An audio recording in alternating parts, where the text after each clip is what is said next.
Welcome back to Ponderosa Garden Adventures. I'm Sharon, I'm Mark. and we're going to talk today about a pest problem we've been having in the garden with grubs, and specifically how we use beneficial nematodes. We were having a problem that whenever we put seedlings in the ground, they would die off. We saw molehills piling up, so we figured the problem was these moles were eating the plants.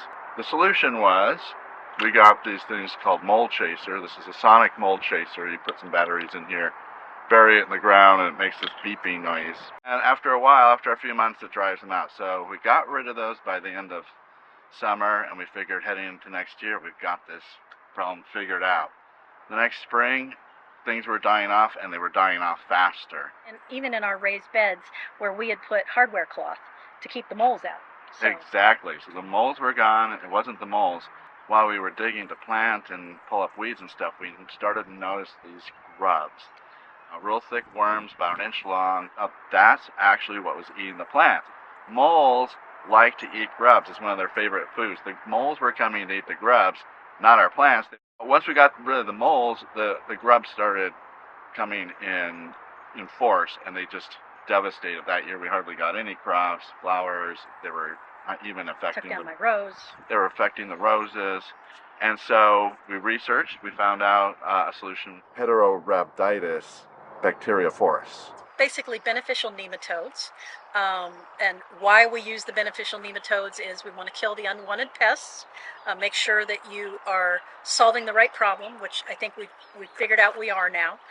So there's different types of nematodes for different types of pests. The nematodes exist naturally in soil. They're microscopic roundworms that are full of beneficial bacteria. And the nematodes inject that bacteria into the pest, which kills them within 24 to 48 hours. There's different forms that you can get the beneficial nematodes.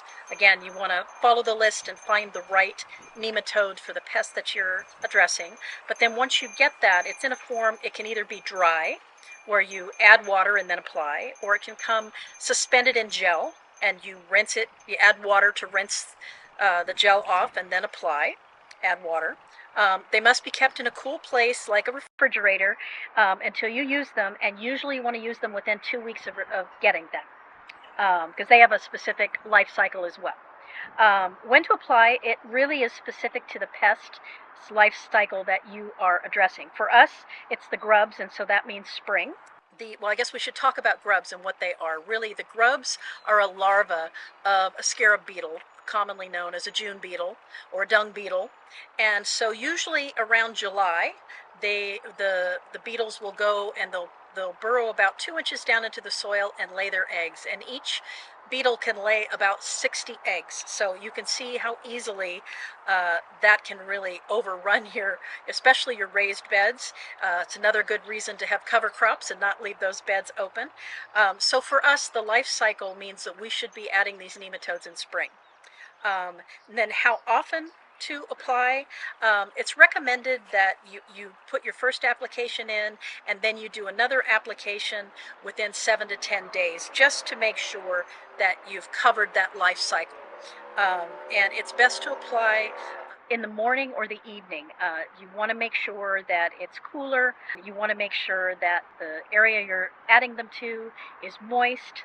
There's more information on the website of the company. We get our nematodes from Arbico, and we'll leave a link down in the description so you can go there directly. They can give you all the information that you need and help pinpoint what you really need.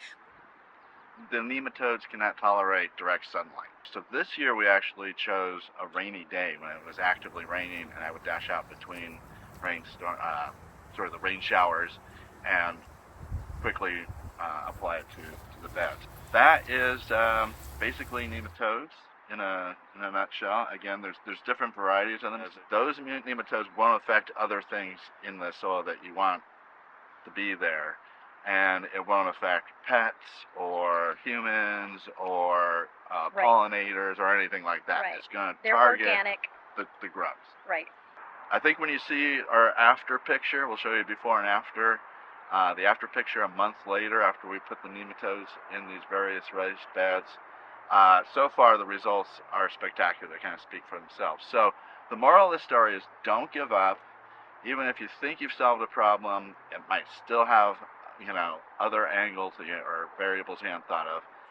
All right. Thanks again for joining us today. We hope you'll come back again. Like, subscribe, share with your friends, and we'll see you next time on Ponderosa Garden Adventures.